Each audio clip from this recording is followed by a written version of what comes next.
العالمين بسم الله الرحمن الرحيم والصلاة والسلام على رسوله الأمين وعلى آله وصحبه أجمعين أما بعد, and welcome to Friday Night Lights. Today we have a special guest. Sheikh Walid gave a brief intro after the Salah. So this is Abdurrahman Chow. He's a Houston-based khatib, community leader, and instructional designer. What is an instructional designer? What does that mean? Bismillah. Instructional designer is basically, it's a fancy word for someone who takes care and designs all the training in corporate.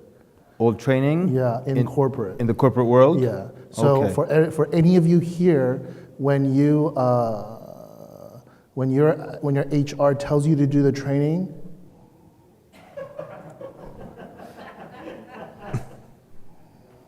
Okay. there you are. All right. I guess certain people got that. طيب. How many languages do you speak? 3.5. 3.5? Well, I obviously What are speak they? English, Chinese, Arabic, and I can read biblical Hebrew. English, Chinese, Arabic. I can read a You little can read bit biblical of, Hebrew? little bit of that, yeah. Okay. Where's the Urdu? And it's there. Yeah? Alhamdulillah. It only comes out during lectures, yeah? Yeah. All right, How excellent. do you learn Urdu? It's 30% Arabic, Sheikh. I'm 100% Arabic. I have zero Urdu. It's not that hard, but just learn the key words. That's all. Sheikh Abdurrahman and I, we used to study together under the same mashayikh in Virginia a long time ago. How old were you back then? 15? You were 15? Yeah. MashaAllah. He Yeah, was... I still remember when I go to Virginia, I saw Sheikh Rahman was a young man. I was before he went to Medina University or about to go to Medina University, something like that. I was very, very happy. So, alhamdulillah, this is a great example of someone born, raised, lived here in America, yet he still managed to, design his life to be according, inshallah, to the way of Allah subhanahu wa ta'ala, seek knowledge, be a student of knowledge, beneficial. May Allah subhanahu wa ta'ala bless him, ya Rabbi. Ameen, Ameen, Jazakallah khair. All right, interesting. So you were just 15 at that point. You were pretty mature though, and very funny, and skinnier, of course. You would like to inspire 1 million Muslim youth to think critically and effectively about Islam and its practice. Yeah. I like that, very ambitious. How many so far? Stop counting. Okay, good. Alhamdulillah. Excellent. Are you active in social media, Sheikh? Yeah. Nice. Alhamdulillah. Okay, so that's you get your million. There's Khalas. As you heard, as a graduate from Medina University, and there's one thing I wanted to discuss here. What was it? Yeah, طيب. So I want to ask you this. So we're going to be talking about incorporating tarbiyah in the household, raising children, priorities, education. First of all, what level of Islamic education are we going to be discussing? Like, are we going to be talking about serious fiqh classes that you administer to your children, or just so people have an idea of where this discussion is going to go? Well, I think that part that you mentioned is going to come later at the end, towards the end, I would say the last 20 minutes, where I wanted to quickly go over what are some of the biggest misconceptions or myths around how we think and conceptualize what Islamic studies is. And one of those things that we'll talk about, inshallah, is whenever we talk about Islamic studies in the community, there are two things that are going on. Either we think of Sunday school, or we're thinking of what the sheikh knows at the masjid. And those two things are very, very different things, because what the sheikh learns in the masjid is the academic, traditional, extremely focused, scholarly approach to Islam. And that has a role and place in the community to teach the general public. But what children need is going to be definitely different than that. Well, we'll talk about that, inshallah. So to answer your question, no, not at that high level, but to explore what level is it. Okay. I just want to start with a point. If we want our kids to learn Islam, we have to learn Islam first. And that's something, your kids They might not listen to you, but I guarantee you they're watching you. So if they see parents care about knowledge, care about learning, care about growing, themselves, mother and father, I can guarantee you that will inspire kids to care. If your kids, and I'm not talking about, I don't want to limit the discussion only about learning, but also practicing.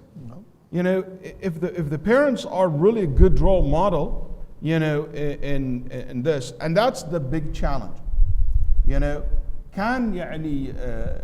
Because the more righteous you are, the more impact you will have in two ways in your children. And listen to this from early age. Number one, Allah put more barakah in your children. طيب, Sa'id ibn Musayyib, one of the great scholars of the Tabi'in, he said, Wallahi inni la azidu fi salati min al-layl raja'a salah waladi. I will increase my portion of night prayer because I think by doing that, I hope that Allah in return, He will increase the righteousness of my children. So that's number one. Number two, that when you practice and you become a good role model for your children to inspire them according to your ability. Yesterday, I saw a sister convert. Her son, far away from her, and she was crying. And the way she's attached to her son, I understand every mother attached, but she said something very profound to me, and I want to end with this. She said, Sheikh, I became Muslim in 1997, but I'll tell you, my son is just not my son. He's also my teacher and my Sheikh. That really touched my heart. She said, my son is the one who taught me Ayatul Kursi. That's who taught me Al-Fatiha. Because she's white American, he is, his father is Daisy's, and so he'll know more of the language of the Quran and stuff like that. So she said, he is the one who teaching me Islam. So my relationship, see, her care about knowledge and religion is not her being the teacher, but also incorporating that by making her son teaching her, giving her, information about Islam. And I thought that's just a wonderful thing to share with you guys. May Allah subhanahu wa ta'ala bless her and her family and all of us. Sheikhna, on that first point, I've been thinking about this for a couple of months now, and I mean rhetorically here, I put my children in Islamic school, right? And at the end of the day, there's nothing wrong with the Islamic school. I've concluded that the problem, if there is a problem in the Islamic school, it's the other kid's parents. Let me explain to you. Absolutely. Okay, I put my kid in an Islamic school, all right? So, because it's not just because they get Arabi and Quran, and then the teacher says Assalamu alaikum to them in the morning. That's not the reason I do it, right? So I want a more insulated and a cleaner environment. But if those other kids, their parents don't care about that, and they're not religious, and they just throw the kid in Islamic school and throw money at him so he doesn't end up a druggie and he doesn't do this and doesn't do that. So I don't really care about Islam, but I also don't want the kid to be a total loser and a druggie or what have you. So I throw him in there. Then, look, how do I talk? Half of Iman Academy is here, all the teachers are over here, okay? I know, I saw you, Miss Manal and Miss Hal is here. Everybody's here. Watch out. Parents too. and so this is not really about the school itself, but my kids now, every kid in their class. Let's talk about Dar Arqam. Every kid in their class has watched Squid Games. Every single child has watched Squid Games. All right? If you don't know what that is, good for you. If you know what that is, how can you let a child watch something like that? How? Just explain to me. With the profanity and the filth, how can you let your child watch something like that? So killing, killing, murder, the whole thing is about zina. killing. Why am I paying to put my child in an Islamic school if he's going to be with kids whose parents don't care and they're going to bring all that filth? I'll put him in public school, and I'll bring him to the masjid for Quran in Arabic. I know we're starting off heated here, but it's just.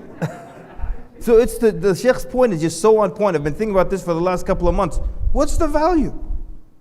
I know there's a microphone that you're gonna all chime in at the end. I know. Anyway, what are your thoughts? You used to teach at Iman Academy. I mean, we're not picking on Iman Academy. We're talking about Islamic schools in general, and then the kids there. Islam at home. Islam. Education, yeah. Kharrabna. But let me tell you something. Last thing. There's just one guy, and I know him, and he's probably watching on live stream. He said, "I was in public school my whole life. My parents then, around 6th grade, put me in Islamic school. These kids who were pure and clean since kindergarten, they've been in Islamic school." He said, "I opened my phone in 2 seconds. I showed them all the filth in the world. Yani everything their parents did, down the drain in 2 seconds." Huh? He said, "I taught them everything. I corrupted the whole class." Anyways. But is it true that this go down the drain? What? Do you think it will go down the drain? No. I mean, if my kid, somebody told him that he watched Squid Game, what that mean? I mean, how that will impact my kid? Yeah, I used the mildest example. Okay. I got some crazier things. But it's like, يعني, in the end, what's the difference between you and a kid in the public school? I'll tell you, there's a brother told me that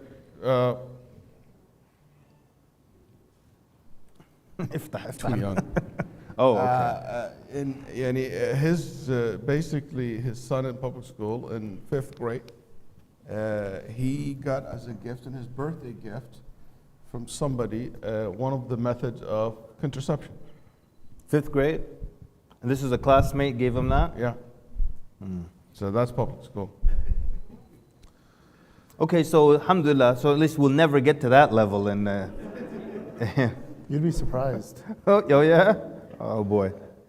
I think there's something to be said here, and that is, if you listen to the Sheikh Khalid and Sheikh Kamal, the examples that they gave, they're very real examples. But I want to highlight one thing: these are the symptoms. It's not the root problem. Them watching Squid Games. What else? Okay, what else do you think they're watching other than Squid Games? Octopus games? What else do you think they're watching? Huh? SpongeBob, Buzz. They're watching whatever is at their fingertips. So when we talk about Islamic schools or we talk about Islamic education, we're almost always looking at it from the problem perspective of like, oh, but then there's this, but then there's that, right? Mm-hmm. 20 years ago, the discussion about should we send our kids to the public school or the homeschool, or you should do homeschooling, or now the destruction of public schools, aka charter schools, okay? And then you also now have Islamic schools, etc., or other private schools. Back then, my perspective on that was that the framing of that question is inherently wrong. The reason being is that every parent, every community has their own resources, and you cannot just give a blanket statement of everyone should do this or everyone should not do that, right? Because you don't know the situation. There are some families, for example, they cannot afford to send their kids to public school. Islamic school, they can afford emotionally to send them to Islamic school because they don't know what's going on, right? And if you're coming from the immigrant mentality, the whole fear was, let's be very honest, they're gonna do drugs or they're gonna get pregnant. Let's be honest about that. That was the two biggest fears. And then the third fear was they're gonna be a loser and they're not going to become a doctor, right? But the real fear was always about doing drugs and getting someone pregnant, right? The issue is that the problems that if you think that by taking your kid from one environment and into the other environment, and that environment is going to solve this environment, that is a fundamental flaw in the way of thinking, because each environment will have its own flaws and challenges. And just because you pull them out of a public school and you send them to Islamic school, mashallah, khalas, sitting with Jibreel now, they're going to be atqiya and salihin. No, there will be unique problems that will face them in the Islamic school that is not found in the public school. And just to give you one example of that, and with all respect to anyone who works in this field, even in Christian schools, they have this problem. And what they say is that students that go to faith-based schools are just better at hiding their sins. because they know there's going to be a discipline. They know there's going to be a punishment. They're just better at hiding it.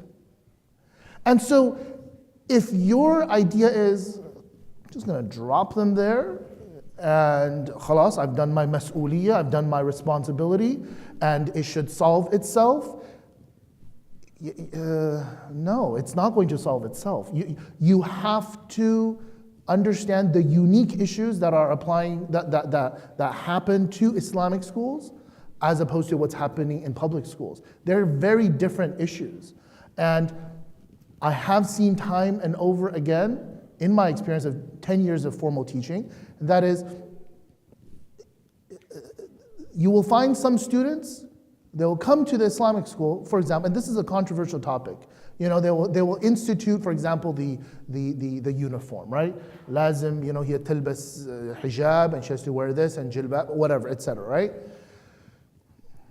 And the thing is like, putting aside my own personal view about this, okay? Whether the Islamic school should be the enforcer of what we consider to be Islamic behavior or not, because that becomes problematic in and of itself, right? When we put that responsibility off to the school and we're like, they should be enforcing the dress code in the name of Islam. But then we enable that, and when they finish the school, so what kind of dichotomy are we now creating? We're creating this dual lifestyle. In the Islamic environment, mashallah, right? But لما نطلع برا, we go outside, subhanallah, right? Or inna lillahi wa Or inna lillahi wa inna ilayhi raji'un, or astaghfirullah, or whatever it is, right? So that's one thing I just wanted to make a comment, a reference on that. I just want to say also, I didn't know you guys are welcome. I think that putting an environment where Islamic rules are mandated, okay, it helped to create an environment for people. You know what? This is how it is. This is how it feels. This is how we just. It's like when you come to the masjid, you still have to respect the masjid. Even if you don't wear hijab, you wear the code when you go to the masjid. This is in Islamic schools. You respect that, you know, code that we have. But I think the problem when it stopped there, I think there should be much bigger goal. I completely understand if we go into details, like you have to wear a certain style, the whole focus on the outside. Yeah. That became a problematic to me. Yeah. But I don't think we will have a problem with certain, because at certain limit, we can have a certain dress code. Of course. You know, so I don't think that, I just want to make sure that nobody misunderstand the point that it's Right. to be made here. I just want to raise also something else. A lot of parents, they have this idea. And I will tell you, I see their point, but I would like to see both perspectives. They say, I would rather my son to watch, you know, a movie, okay, while I am with him, or my daughter, to watch this program, even though there's many wrong in it. I would rather my children to go Halloween, to go, you know, party, and I'm with them, and I make these comments, these like talking to them about it, instead of them doing it in the room, you know, hiding from me. You know, I would like to be, they trust me enough that they can't even do their sin in front of me, while I can give them an advice and have a conversation about it. And that's open relationship. It's better than just, no, you're not allowed to do that, then they do it behind your back. What do you guys think of that? Yani, let's both partake in the, let's both do the wrong to feel better about it, right? I mean, I have a huge problem with that, like, because you look at the two extremes. Either they're doing it quietly in their room, like that's the only option, or you have to partake in it. You don't have to partake in it in order to have a conversation about it, right? And I feel like there is this like increasing pressure from social gatherings or circles or friends that we have, where it's this idea of they want to get this thing, whatever it is you want to call it, and that is, let's say, to be able to have, like the Sheikh was saying, open communication and that sort of relationship with their children, right? That begins before this issue comes up. You're supposed to be having a conversation with them before the issue comes up. And so the thing is, personally, I would not be comfortable with the idea, at least for myself, I'm not going to speak for other people, of like, yeah, you know, let's go trick-or-treating together and let's have a dars about jinn. It's like, I don't need to go trick-or-treating to talk about jinn with them. I can have a conversation with them about that, putting aside the idea that trick-or-treating at Halloween in and of itself has very deep pagan roots there, right? And a lot of people just, you know, we see this movement now where it's just like in denial of the pagan roots that are rooted within Samhain, because that's what it is. It's Samhain, and then from Samhain it changed into, you know, All Hallows Eve, and then it changed into something Christian, right? But, you know, that's my opinion. I got a question for you. So you have a son, and all his friends are watching Cobra Kai, and they talk about it in school. Cobra Kai, he kicked this, he smashed that. And then your son badly wants to watch it. And you get the feeling that he's going to watch it no matter what you do. So now, to Sheikh Waleed's question, you're going to watch it with him, or what are you going to do? Okay, so there's a website called Common Sense Media, for those of you who know that website. Okay, have you guys heard of Common Sense Media? Takbir. Alhamdulillah. And if you don't know that, you need to get on that right now. Like seriously, it needs to be one of your favorite bookmarks, okay? That website will tell you literally to the letter of, according to the different categories of like language, violence, outward demonstrations of affection. Positive messages. Yes, and all of these sort of, you know, shaglat, as we say in Arabic, okay? It will tell you all of these sort of things. Before you sit down and watch Cobra Kai with them, you should be screening that before them. You should be doing that. I screened it and I found all those things that make you scream. Well, then let's all have ice cream, you know? So, well, here's the thing. If you as a parent are not comfortable watching it, right, you can simply make a decision, an administrative parental decision of no. And the thing is, I think right now that if you look in especially like I was talking a few weeks ago about this idea of so many parents now, they rely on social media to get their parenting information. There's nothing right or wrong about that. But there is this movement that's pushing people away. There's this overly too much focus on don't say no. Like if you say no, then that's going to be like the end of the world. لا تقل لا. Right? Let them experience. Let them experience, right? What's the point of being a parent? The point is not to say no, but the point is to be able to say no, but not all the time saying no. Say no and explain why. Like when Allah subhanahu wa ta'ala gives us the rules in the Quran, Allah subhanahu wa ta'ala sometimes gives us the wisdom, the hikmah behind why He said no to these sort of things. And the word the Prophet ﷺ would explain it, or they would explain, they would do their own ijtihad, they would explain it. And there are some things where Allah subhanahu wa ta'ala did not give us the reason for it. Right? Yep. What do you think of what is your thoughts about the concept? I like a middle ground. يعني, like for example, our very own Sheikh Ibrahim here, when he watches a kid's movie with his children, he said, I'll pause it. Every time there's something wrong, I'll pause it and I'll explain what's wrong with it. You can imagine how entertaining this is for the kids, right? You pause it and explain, in Islam, this is not the case. That raya or whatever, that all these people came back to life, and he explains only Allah is able to bring people back. Like there's that level. And I like that. So pre-screen, pause it, show what's wrong. Don't just let it slide like it's okay. Of course. But then here's the other extreme, and I don't want to give too many clues, but I know of someone who their son wanted to watch this kind of filthy movie. All his friends were telling him to watch it. Said, I sat him down, we watched it together. MashaAllah. That's too much. That's too much.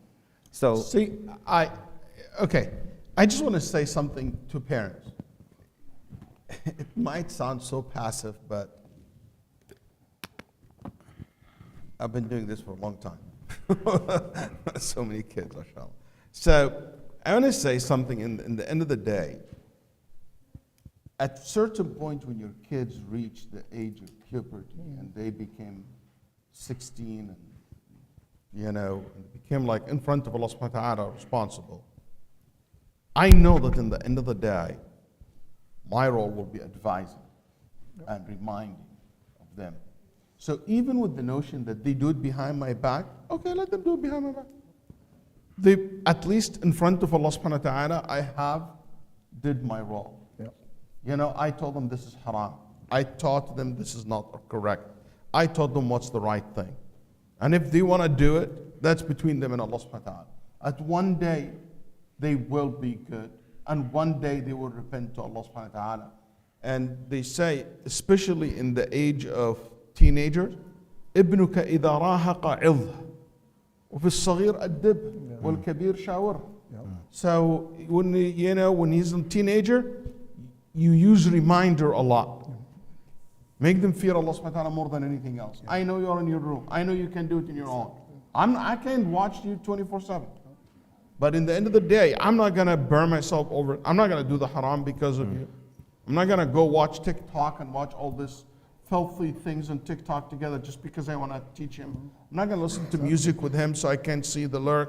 You know what? That's not allowed. And I will keep advising. I will keep saying it. I will never be up. Sometimes I admit my mistake. Don't do that.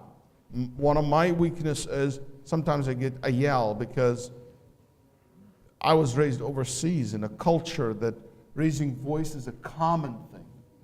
It's very hard for me to get rid of this as I'm getting older. But guess what? This is one of my biggest struggles in my life. That I try my best to not to yell. Because one of the things that I read and keep reading about teenagers, the thing that they hate the most is yelling. They can't stand that. So anyway, just the point is, that's my approach to these things. And to kind of to add on to what the Sheikh was saying, the question about Cobra Kai, that's obviously when you're talking to like little kids, right? We as community members, as parents, we need to learn, and I know it's very difficult.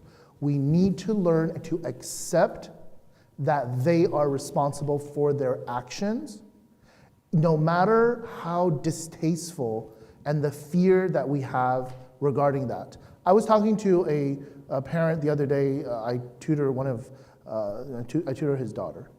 This is a very simple thing. I teach Sira online, and to teenagers, I incorporate social justice and talk about these sort of things within the Sira context. And so I had a student that didn't do their homework. It's fine.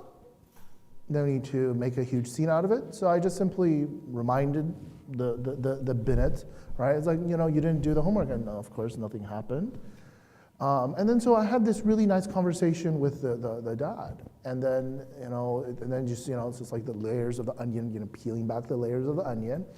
And it became like much more, it became like a much more interesting topic than just the idea of didn't do the homework. It became the idea of there's a struggle with the idea of my daughter doesn't like to be the one being nagged. عملت الواجب, سويت الواجب, like doesn't like to be nagged.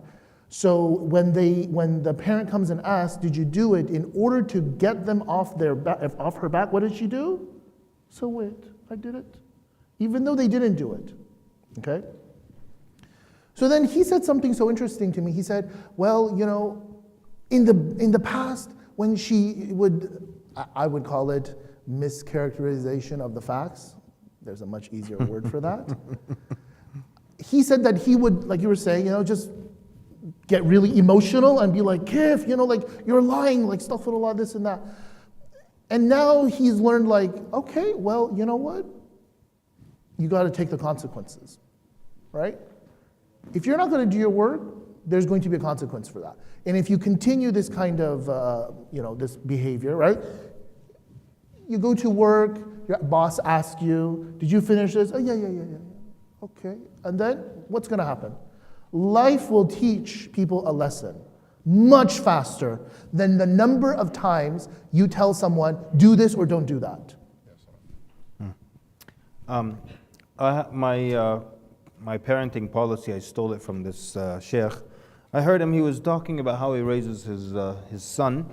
He says, I never spy on my son.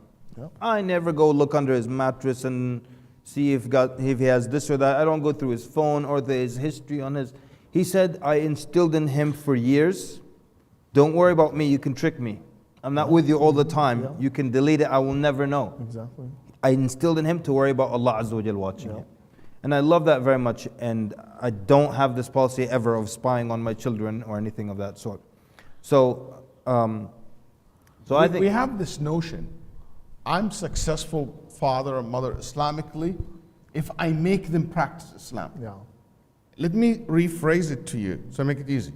Your father and mother Islamically successful if you taught them Islam, not to make them practice Islam. If you taught them, if you provide the environment for them to practice Islam. That's it. You're not better than Nuh. You're not better than, prophets before us. You're not going to be better than that. What you have control over is education, teaching, and creating environment. That's it. Otherwise, al-hidayah biyad Allah subhanahu wa ta'ala. Allah subhanahu wa ta'ala is the one who guides. Sheikh, what's the future looking like? I've never spoken to a young person except that they think it's okay that people should go out, make mistakes, have experiences, which is like one of the dumbest concepts ever. Like, go and have experiences. Really? I have to have experiences, or can I be smart and learn from someone else's experience? I have to go have that dumb experience myself? These things make me so mad. But the thing, I understand this kind of stuff. I was in California once, so I was talking about marijuana. So in one of the classes in Maghrib, so somebody told me, Sheikh, you're so aggressive against marijuana. Have you ever tried marijuana? MashaAllah. I said, no, I haven't. He said, sir, I don't think you should talk about it this way. How about if you try it first, then you tell me. And I said, and how would I try? And he pulled a joint and he said, how about if I give you one and you try? Oh, man. I think he came to the class by, I don't know, whatever it is. So I said, so in order for me to speak about marijuana, I have to try it. He said, I do believe that. You have to have experience. I said, wallahi mushkila, because I also speak about alcohol, and I speak about adultery, and I speak about divorce, and I speak about so many other things. That means I have to experience all this? Sheikh, I would tell him I have a lecture about murder. I need to see you in the parking lot.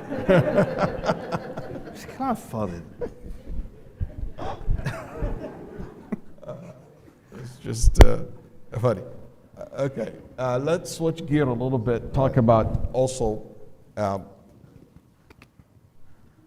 one of the things that I notice also about when we talk about Islam, it turned to be a long list of no's or do and don'ts. It just became a list of just like that. Either a big list of no, or do, don't. It became so mechanical. So I think that's something I do believe we have to set clear rules, yes, but also we have to invest more in the bigger picture, and understanding why, and understanding, insert in them the big things, like loving Allah subhanahu wa ta'ala, or even small things like being appreciative. I can't stand when my kids say, wow. I said, what's wow? Say, alhamdulillah, say, mashallah. Even small things like this, in my opinion, has a great impact on connecting them with Allah subhanahu wa ta'ala. There's a really funny story here, because you said like how your kids would say, wow. Like nowadays, even adults, like for example, Lebanon, Like some people, they don't understand the concept of subhanallah, mashallah. They're like, merci katir la Allah. Like, thank you so much. I mean, I knew a person, they were not really aware of what they were saying. It's like you teach them these ad'iyah, they don't know what du'as mean, and they were like, oh my God, I'm so thankful to Allah. Ya Allah, jazakallahu khairan. And I said, what, do you want Allah to say, what yak? Like, you want Allah to reward himself? He's like, well, I thought jazakallah means like Islamic thank you. And that in itself that's where the problem is that when we teach our kids what I like to call it, an anecdotal Islam. Here's the thing. If you go and you study in Islamic university, that's like at the very high level academic. We don't need our kids to learn at that high level academic where they're sitting there and analyzing the different opinions of the scholars. No. But the other extreme that we just have is it's just basically, shut up and sit down method, where it's just, Allah bi'ul hik, khalas, Allah said it like that. This idea of because Allah said so, this method only works on certain people who have enough taqwa of Allah subhanahu wa ta'ala, and they're going into this loop and they don't know how to get out of it, and you just need to remind them, don't forget, Allah subhanahu wa ta'ala is one who's the legislator of the rules. But when you tell a kid, because Allah said so, it's haram, khalas. What's going to happen is, and like any of my students know this, one of the things that I prohibit them from writing on their homework assignments are the two worst sentences that mean nothing. Whenever you ask them, what is the reward for doing this, or why do we do this as Muslims? To get good deeds. What is that? What does that mean? To get good deeds. Do you even know what a good deed means? Or to be a good Muslim. When we talk like that and we say to be a good Muslim, we are automatically saying that if they don't do that, they are what? Bad Muslim. Bad Muslim. So when we say to them, checklist, I call it checklist Islam, right? Like the Shaykh was saying, knows and this and that. Do this, do this, do this, do this, and don't do this, don't do this, don't do this. What's going to end up happening is that we combine all of these things with our cultural enforcement, the way how we enforce our culture. And you add a lot of that Islamic thing with the way how we teach our kids in a cultural way, of like, عيب الشوم عليك شوها, عيب or بشرم or whatever it is, and بطميز and rude, no manners. And the thing is, what happens is all of these things get mixed up in their head because they don't know what it means when you say ما بيصير, ما بيجوز. Is that a fiqh ruling? ما بيجوز in Arabic means not allowed. Is this a fiqh ruling or is this your personal taste? Is this your personal choice? And so I am an advocate of this idea, this notion of if you want to teach your kids Islamic studies, you should not just simply teach them of, like the Shaykh was saying, do this, don't do this, do this. Have a conversation about it, talk about it. I had a student in 7th grade 10 years ago. She asked me, and this is a very interesting question. She said, teacher, I don't understand why Sulaiman alayhi salatu wasalam was so harsh to the hudhud.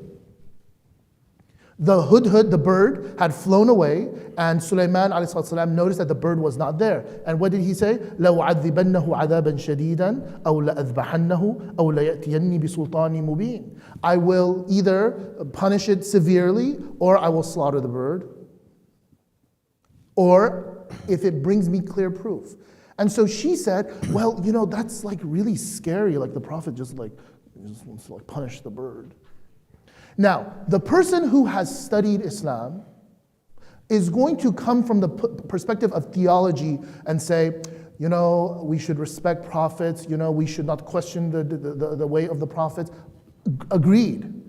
But I came at it from the perspective of, can we look at the context of what's going on?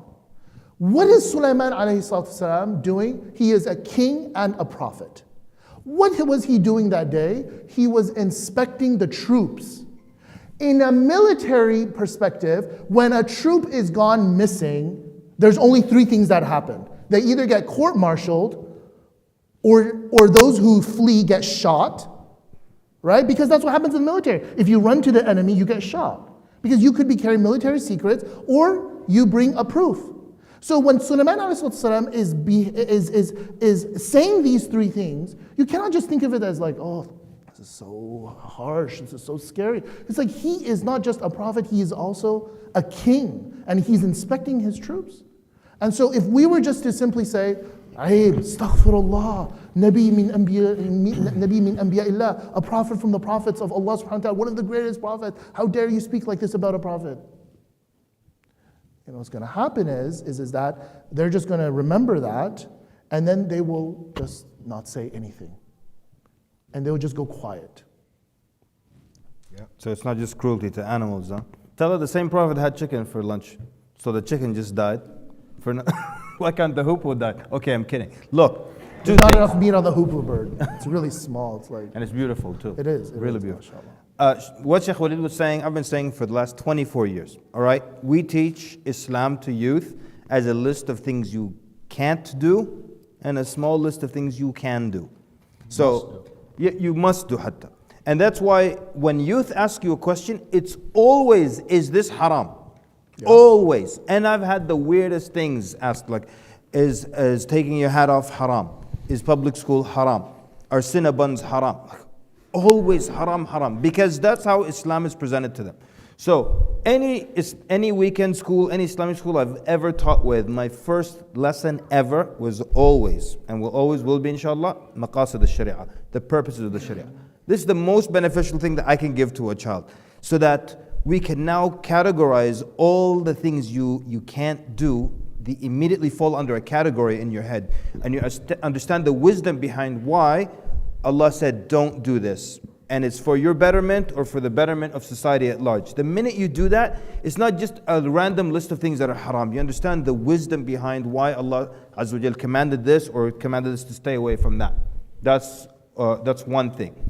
The other thing is, when we don't teach relevant material. Like in my office right here in this very building, a sister came, sat down with her friend, and they're just telling me for over an hour, they're telling me about problems in their life as far as balancing Islam with the world and college and all that. And then one of them, she said, I studied in Islamic school.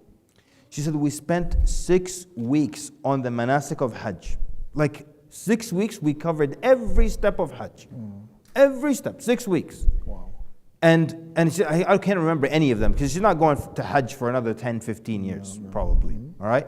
She said, I cannot remember any of them. We spent 6 weeks on that, but we did not spend a single moment while I was in Islamic school on interaction between men and women, and when you get to college and you're invited this and shaking hands that, and how do I deal with all this stuff? She's completely not equipped to deal with that. So a lot of times we're teaching the stuff that's not what they need to know right now. And the other thing is we tiptoe around the topics that nobody wants to talk about, but they're going to go hear from their best friends, or they're going to get on Instagram and find out, or Google it, or what have you. And then we don't teach them why Allah said don't do this. What's the wisdom behind it? We just tell them don't do this and don't do that. So it just becomes a constricting. I just want to also say something important, that the foundation for any Islam that you want to embed it in your home, it has to be built on aqeedah, on belief. Belief is that's why before rules, belief was established in the mind and the heart of the companions. We must work that on, like when you want your kids to tell them, Allah says this, I submit, that when he has so much honoring and trust and love, that's not established already. This not exist in the heart yet. In order for him to say, سَمِعْنَا وَأَطَعْنَا. If you want to reach that level, you have to work on the issue of belief. And with the simple things, many Muslims who, especially immigrant community, parents, or Muslim who born raised Muslims, Islam for them is something they taking it for granted. What I mean by that, like Walid Basyuni, and many people like me, here in this room, Azimuddin, Abu Mustafa, we don't have a fear of that I might leave Islam. That's not something I'm worried about personally. What I'm worried about is doing haram things or wrong things, you know. But like, alhamdulillah, I have enough established in my aqidah to keep me in that, you know. If I fall, there is a safety net to catch me. The problem with young generations, there is no safety net. So what happened, I don't think I need to maybe talk to them about Allah is the only one, or there is no such thing, Son of God. Or I don't think about it because this is for me, it's like, you know, I don't need this is for granted. It's just fitrah, it's just obvious. But the problem is so many of our kids, for example, I didn't need to talk to myself about why I should love the Prophet. Why should I love Allah? But for the kids, the born raised here, there's no safety net, there's no line. It's a fall free, it's a free fall. That's so, sometimes we think, oh, like I would never forget this guy who, he said about, he wanted to date a girl, go with her out. Then the sheikh said to him, أترضاه لأختك? He said, would it be okay for your sister to do the same? You know the hadith when a man says, Rasulullah, would you accept this for your mother, for your sister? The man said no. Then he said, oh, so people don't. So he made this hadith to this young man, and he said, would it be okay for your mom or for your sister? He said, if she was. The Imam was shocked. He didn't expect the answer. He thought it's going to be like the Sahaba time. No, I would never agree. This guy said, if she wants, that's up to her. It's her decision. It's completely different mindset. The standard is different. That's why it's so important to go back to the principle, to the basics, to the basics of Tawheed. You have something you want to say? Okay. No, actually, that's one of the points that I wanted to make, and Allah Yajzik Khair, Sheikh, for bringing that. I think the reason why so many parents they focus more on, if you really think about it, in the development of the child, parents are more focused on the technical things that the kids have to learn. How to make wudu, how to read Quran, how to pray, how to fast. And when it comes to the issue of aqeedah and the issue of belief, this idea that belief is so easy, belief in the 6 pillars of Iman, so simple, just believe in Allah and the angels, the books, the messengers, the day of judgment, and qadar and predestination, and that's it, it's so easy. Tawheed, just don't worship an idol. Your kids are not going to go worship an idol. And the thing is that when you're coming from a background from overseas where idolatry is the other option, right? Polytheism, etc. Of course your kids are not going to worship the idol. But the way how the aqeedah gets corrupted is always with some sort of feeling. They don't go and suddenly decide, let me go to church, become a Christian, because they really believe that Jesus is Son of God. It's because they have some sort of feeling, negative feeling, misunderstanding about about who Allah subhanahu wa ta'ala is. And as a result, that feeling plus trauma, plus some negative experience in a masjid or something else, it pushes them out the door, right? So I was talking the other day about how the very simple idea of, if you were to take one of the pillars of Iman, belief in the books, right? Belief in the books. For us, we just think of that, belief in the books from an academic perspective. Yes, the books that came in the past, whatever is affirmed in the Quran, we affirm, and whatever goes explicitly against, we don't affirm, and whatever is ambiguous, we leave it as ambiguous, and we believe the X number of books. Okay, that's from a very textbook academic level. Sunday schools, Islamic schools should be teaching, for example, in this chapter on belief in books, you need to be tying that to how does the belief in book, what does that entail? Revelation. What does revelation mean? The need for humans to have a way to find guidance from God. That in and of itself opens up a topic, a huge can of worms, and even the Shaykh will be able to talk about this. The scholars of the past, Bain al-Mu'tazila and the Asha'ira and the Ahl al-Sunnah, they used to have a discussion about, can a human get guidance from Allah subhanahu wa ta'ala just from themselves, right? And you have this new age of religiosity now, where they're like, for example, I knew someone, they would say like, I want to, the Prophet sallallahu alaihi wasallam tahannatha fil ghar, I'm going to go meditate too. The Prophet sallallahu meditated in the cave, I'm going to meditate too. If the Prophet meditated, I should meditate. And I said, and the thing is, I said to them, did you know that after the Prophet sallallahu alaihi wasallam was given the wahi, and after he didn't stay in the cave for 13 years. He didn't stay in the cave for 13 years all the way until Salah came down. He was in the cave for some time and then he stopped going to the cave. From that point on, we have zero reports of the Prophet ﷺ going back into the cave and meditating. So the thing is, like, when you talk about belief in the books, it should be tied to these ideas of like revelation, talk about prophecy. The idea of prophecy. Could a person come out and say, like right now in academia, you have this word they use the word prophet very loosely in a secular way. They're like, so-and-so is a prophet. And you're like, what do you mean, prophet? They're like, with a lowercase p, mashallah, he has like. But to the kid, they're not going to understand that. They're not going to know the difference. And so the aqeedah has to be taught in a way that every single pillar of of belief, arkan al-iman, the pillars of faith, every single one of those pillars should be able to tie back into each pillar of Islam. How does the belief in books, prophets, angels, Yawm al-Qiyamah, the Day of Judgment, and Qadar, how does that affect your salah? As opposed to just sitting here, Arkanul Islam Khamsa, and you just repeat 5 pillars of Islam.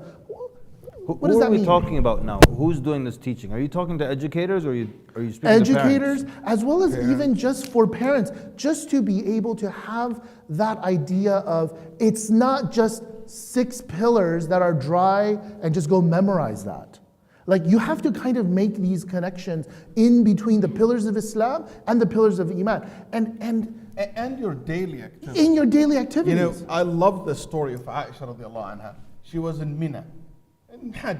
In Hajj you should be, spending the time making dua. And then people next to her tent, this 2 women, keep what? Talk. Talk, just talk. So Aisha radiallahu anha, she said to them, why didn't you give your angels a break?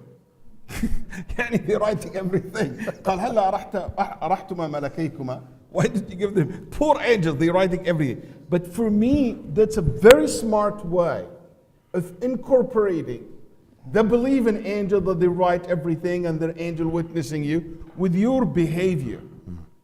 It's a funny way of putting it, but I think that's important for parents.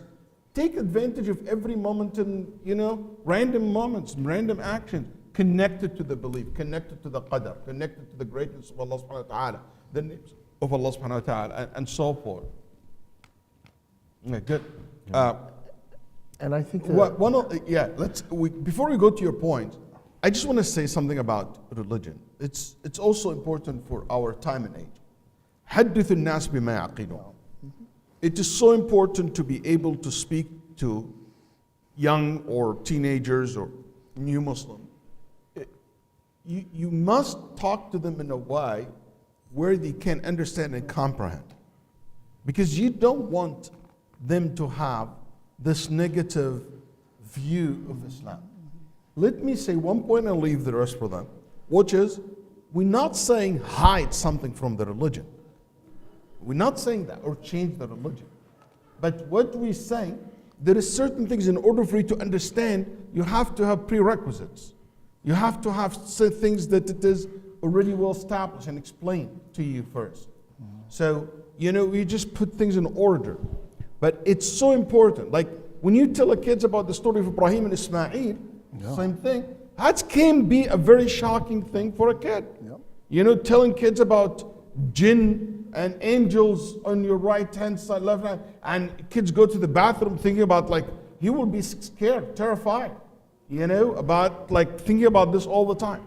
So I would like, not just because it's part of the deen, it means I just have to throw it on them. Sheikh, come on. Okay. تفضل يا أخي.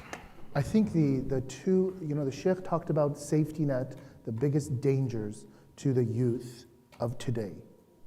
And I, as an educator, I constantly think about this. The two, in my humble opinion, the two areas where our youth are falling through the cracks is, number one, they have a negative feeling during their experience of learning Islam. I've always said this. Students will not remember facts, but they will remember the feeling of how you made them feel when you taught them Islam. And that good feeling will be that candle in that darkness when they're going through a very difficult time. Because what's going to happen is when they're going through a difficulty in their life, they will at least remember the good feeling that they had, and they will be open to asking about, what does Islam want me to do about that? So that's the first thing. The second thing is, a lot of young people today are leaving Islam because they don't understand predestination. It's not because they don't believe in angels, it's not because they don't believe in the Quran, it's not because they don't believe in the Prophet ﷺ. Yes, there is the shubha some young people have about, is the hadith even real or not? Okay? But this idea of they see evil going on in the world. Their parents have told them that political activism is what is Islam. Like you go to a protest and you march, right? And they think that that's what they, that's all they do, which is one aspect. It doesn't replace the tawheed part. And so when they see the suffering in the Muslim world, they see people dying, they see tragedy happening, some pain happening to them. You know what's the first thing that comes to their mind? How can Allah subhanahu wa ta'ala do this? How can Allah subhanahu wa ta'ala allow this? And you have to understand, let's be honest, when you were in Sunday school, do you really think you understood predestination? This is all about predestination. This topic about theodicy, the problem of evil. I had a parent messaging me the other day, 6 years old. The parent's not 6 years old, excuse me. We have a big problem if the parent was 6 years old. We did. Okay? The parent told me that his 6-year-old son said these following questions to him, and I have it here. He said, my son came and said, why does Allah care if people believe or not? If they want to believe, let them believe. Allah says in the Quran, فَمَنْ شَاءَ فَلْيُؤْمِنْ وَمَنْ شَاءَ فَلْيَكْفُرْ. I was like, MashaAllah, bid-dalil, even with proof. And then he said, but if Allah subhanahu wa ta'ala doesn't want us to do evil deeds, then why did Allah even create Iblis in the first place? This is a topic about evil, about why is evil there? Why did Allah create Iblis in the first place? So theodicy, dealing with trauma, dealing with tragedy, these are the things that the young people don't know how to reconcile. Wallahu a'lam. All right, very good. We have social issues too, like, everyone now is, a social justice kind of warrior in their mind and what have you. So if there's anything that kind of doesn't match the trend or the field today, I know people who left Islam because, I don't like how captives are dealt with and the ruling for captives in Islam. Or I don't like how this and that. Fiqh issues. Leaving Islam because of fiqh issues. And I always tell people, because you, with all due respect to your 16 years of intense learning, Sunday school learning. Let's be nice. Don't agree with, or don't understand this issue. Allah Azza wa Jal, astaghfirullah, is not on top of His throne anymore. Allah disappeared because you don't understand this topic? No. Or Allah exists and you just don't understand this topic. But no, if I don't understand it, all of Islam from beginning to end is false. I'm going to repeat some stories that I've told here before. Going back to them rallies, they'll have a rally because it's all about standing for justice and standing for social this and no more racism. That's what the generation is really into. And then at that same rally, when it's Maghrib time, what happens? What happens? Like what happens? Nothing happens. That's what happens. No, they Nothing they happens. do say something, Sheikh Kamal, if I could interject. Allah understands my situation. This is not a question of Allah understands your situation. And it's even trickier than, the attack is not blatant all the time. It's really tricky. I remember when I was in college, the English literature book had verses, I think it was Surah Al-Rahman or something in it. And the Muslims were so excited, like the Quran made it. The Quran is in a literacy book or a literary book, and it's like the Quran made it, What do you mean? Or anyways, they were so excited, like everyone's noticing the Quran. They didn't get what's happening.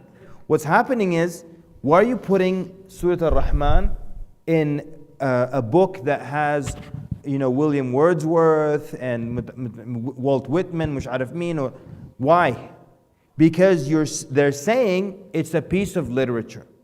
That's the first message. So sometimes the messages are so hidden. That's one. There's something in literature they call the death of the author, which means it doesn't matter what the author meant. What matters is how you saw it. So our teacher would give us this poem, we'd read it, and everyone was like, I saw the poem is about ducks and Musharraf Ish. This other person, this poem was about driving cars. And then I was like, no, the poem was clear, it was about this. And they're like, no, it doesn't matter what the author meant. He was speaking to his daughter, but you read it and it's speaking to the ummah or whatever it is. It doesn't matter what he wrote, what matters is what it means to you. And so this now is going to translate into what Muslims are saying today. Like this lady came to me after class and she's like, I don't need to read tafsir. I don't need to like there's some man conspiracy. I don't need a man to tell me what Allah is saying to me. I read the Quran and whatever I understand, that's what Allah is saying to me. You read it and Allah can say something different to you. I destroyed that lady so badly. Oh, It's like illegal what I did to her. But I don't want to go into that story. Last thing, she asked for it. All right? Philosophy class. Do you know how many people leave Islam in philosophy class? Or I was working at this company, the girl's hijab was here. She took philosophy class, it went here. By the middle of the semester, it was here. Okay? One time, I met this young guy who wants to commit suicide because he took a philosophy class.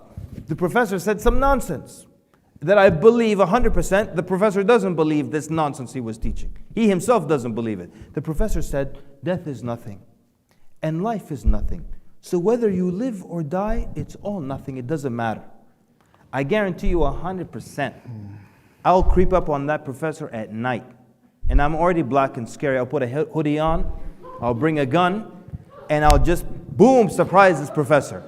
And what do you think he's going to say? Well, life and death, they're the same thing. So whether you bust a cap in me or not, it's all the same.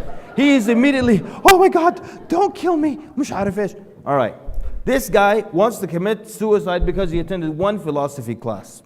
And then while we're sitting talking, he said something absolutely insane to me. He says, I'm thinking of doing a minor in philosophy. Habibi, one class, you want to kill yourself. You're going to do a minor, kill your whole family, or you're going to be a mass murderer, or what? So the other thing I want to say is like, I dealt with youth who will sit down and watch hours straight, hours of YouTube lectures, anti-Islam. Musharraf, I don't want to say names of these filthy atheists, this guy and that guy and the other guy, and they'll watch him for 9 hours straight. Tomorrow they'll watch him for 4 hours, 5 hours. And then I asked him, do you ever offset that by watching the other answers or look up what Islam says or the Quran says to counter that? He said, no. I said, then what do you expect will happen to you? What do you expect? Anyways, it's a lot of issues. It's a lot of issues. That just leads me to say one of the most dangerous things in our modern days, as much as it's good things, it's so dangerous, is Google. Yeah. It's internet. As much as it's a good thing, but it's so dangerous. Because it gives access to, subhanAllah, I never understood the meanings of so many narrations from the scholars in the past. It says, don't throw knowledge to ignorance. It's like throwing pearls and golds to the pigs. Yeah. Okay? I said this too harsh, but you know what? After internet, that's what it does. It's just giving that information to everybody became a sheikh. It's not being critical, by the way, when he tells you, oh, but there is another opinion. It's not critical. No, it is just confusing. He's completely lost. Exposing the person to something beyond their abilities. And everybody mufti, and everybody nonsense or true or lies or half-truth. That's why the scholar said, half learner, more dangerous than a full ignorant. Yeah, absolutely. Half learner is more dangerous than full ignorant. So what I'm not saying I don't want people to know. I want, but I think it's so important for us. We're not going to get rid of internet, okay? But that's what it means to us. We have to teach people how to filter information. That's why when Sheikh Abdurrahman's saying that he wants to create a critical Muslim youth, it is so essential today. Why? So they can understand how to deal with this information that's coming to them. I have a filtration. I'm just like a dumb person, like a sponge. Take everything in. No. Like Ibn Taymiyyah used to say, whenever things come to you, see them from behind a glass. Don't allow them to come into your heart. Don't be like the sponge. So this is another point that is so important when it comes about Islam and learning about Islam at home today. And I think there is a good point, the point that you said you want to discuss in the end, because we have to wrap it. Yeah, of course. 5, 6 I minutes. want to, I think I want to just end it off with like some sort of practical steps, right? Because we've already highlighted like some of the issues. I think it's very important to always give the audience some sort of like practical steps that they need to do in order to move forward. One of the common questions that I get from parents are like, oh, my kid is 6 or my kid is 7. What am I supposed to do? Where do I start? Honestly, it's a very simple thing. When you, as like, someone who went overseas and studied, I can tell you, your 6-year-old doesn't need to go learn about usul at this moment. You need to teach them 3 things, and that will, in and of itself, be many years of effort. You should never, ever belittle the importance of memorization of the Quran, and reading the Quran, and studying the Quran. Right now, there's this movement where, like, well, just memorizing. No, memorization of the Quran is the first key. And also, number 2, learning the Arabic language of the Quran. And the third thing is learning who Allah subhanahu wa ta'ala is in their beliefs. This in and of itself will take you many, many, many years. And don't try to compare between, well, my friend's son, mashallah, is already on Surah Ar-Rahman. Forget them. Do what is easy for your child right now and let them focus on that part. My sister was asking me, well, my son doesn't know how to memorize this and doesn't know how to memorize that. Do they have to memorize one juz in order? I was like, you can memorize a surah, for example. It doesn't say you have to memorize in this order. Okay, if they want to memorize Surah Ar-Rahman, فَبِهِ وَنِعْمَةً.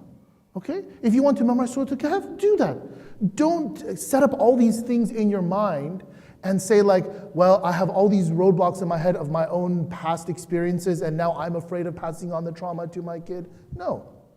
Just take it slow. Focus on these 3 subjects, and once they get older, when they're like 7, 8, 9, etc., then you start introducing to them these other topics of like, when we learn about Islamic rules, there's an entire process that goes through that, right? So these 3 subjects, learning the language of the Quran, learning and memorizing, reading the Quran, understanding the Quran, and learning about who Allah subhanahu wa ta'ala is. Nice. Thank you very much. There is a lot to be said, but inshallah, other time we will be able to accommodate more points, and we discuss more points, inshallah ta'ala. Is there any Q&A? Yeah. I feel somebody has a, I feel that there's some boiling water somewhere over here. Miss Manal, تفضلي.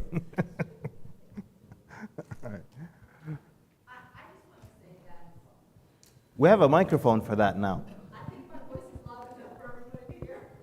but just because of the online,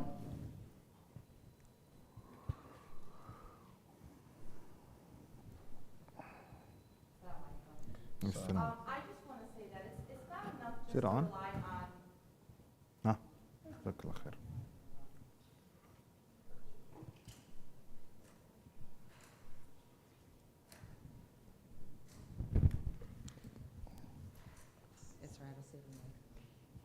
on like Islamic schools just to teach your child. You have to show them by example. I know a lot of parents will tell their kids to go pray. You know, make sure you pray your salah. When they get home, pray Asr, pray Maghrib, pray Isha. But I mean, when you pray together, you stay together. You know, you guys have to set an example by praying together, by showing them examples of, you know, what to do and what not to do. Now, this year I'm teaching 5th grade, so you wouldn't believe the number of questions that I'm getting from 10-year-olds. You know, they'll sit there and ask me, well, I mean, for instance, is it haram for a husband and wife to kiss? You know, mathalan. I'm shocked at some of these questions. So I had to ask the girl, I was like, okay, so are you asking me this question legitimately, like you really want to know? Or is this like for shock value, for instance? She's like, no, I really want to know. So, you know, so then you have to come to it from, you know, nahiyat al-Islam. So you start explaining to them. So they have so many questions, these kids, but they're embarrassed or they don't know how to ask these questions from their mom and dad. You know, so you want to try to give them the opportunity to feel comfortable to ask you these questions without being embarrassed or, hey, why would you ask this question, or, you know, why would you think this? They're kids, you know, they're gonna want to know these questions. So that was my thing. But, you know, again, you have to teach your kids manners, you have to teach them, you know, adab, you know, at home. You know, you can't expect me to sit there and teach them something and then at home you're not reinforcing it, or vice versa. You know, because you can't, you know, yeah, the teacher said, but then I'm at home and I can get away with doing whatever I want. You know, and then anything that I taught them, they go home, they forget it, and they come back and I got to start all over again. You know, so it does have to start at home first, and then, you know, in school we would help to reinforce it. You know, so that's all I have to say. Very good. If I could add, your discomfiture as a teacher or as a parent, when you feel there's a discomfort or something awkward of that kind of question, right? That's normal. But do not put your discomfiture at the expense of getting to the truth to get them the right answer. So that means even if it's from the basic fundamental of, you know what, I don't know that. Let's go research that. Let's go learn that. And let me tell you something, we as a Muslim community, we're always talking about our kids need to have adab, our kids need to have adab. That's great, but a lot of times we focus on the adab part as a way of control. And we shouldn't be teaching them adab just to control them. We should be teaching them to have adab because that's what Islam expects of them. And one of the things that if you want your kids to respect you is that they will resent you if you are telling them to do something and you never do it. You don't memorize Quran? Parents should also memorize Quran as well. Read Quran together as a family. Make it, like the Sheikh was saying, make it into learning should be a family effort, not just for the 6-year-old. They said there is a father told his son, he was young, he said, do you know what Napoleon was doing when he was in your age? And he said, and do you know what Napoleon was doing when he was in your age? Mumtaz. Yeah. So, I mean, Subhanallah. give and takes, you know. Anyway, so that's I love cool. that. Part of the problem in that scenario, Ms. Manal, is that father is just not romantic. That's the problem. Yeah, I They have a lot of misconceptions. yeah. They really don't understand, you know, because you have to set the example, explain to them, you know, certain things, and be there for them Yeah. that ask us these questions. Absolutely. Absolutely. I just want to say, please do your children a favor. Teach them adhkar. No. Teach them even one dhikr in the night, one dhikr in the morning, that became embedded in them. Even if there is nothing else, this dhikr that they will say, it will be the reason for Allah to save them because of it. Even if it's as simple as أعوذ بكلمات الله التامات بسم الله الذي لا يضر مع اسمه شيء قل والله قد ربنا. It becomes something that you care so much that they do every day and night. Even if they don't understand fully now, the barakah of this dua and this dhikr will protect them down on the road. And that's something that's so important too. And that's why the Sahaba cared so much about their children, even little one, even the one who don't know how to say it, they used to write it for them in a piece of paper, like Abdullah ibn al-As, and he gave it to them so they can read it. And Nabi Sallallahu Alaihi Wasallam used to awwid al-Hasan al-Hussein. Even when he's traveling, he will make that before he taught them how to say. It is so essential to make sure to pick one or two, consult an imam, consult somebody of knowledge. He will give you just simple one, but make sure that you care. If you're a young man listening to me, just make sure that it's part of your, you never miss it. To make one of the dua every day, every night.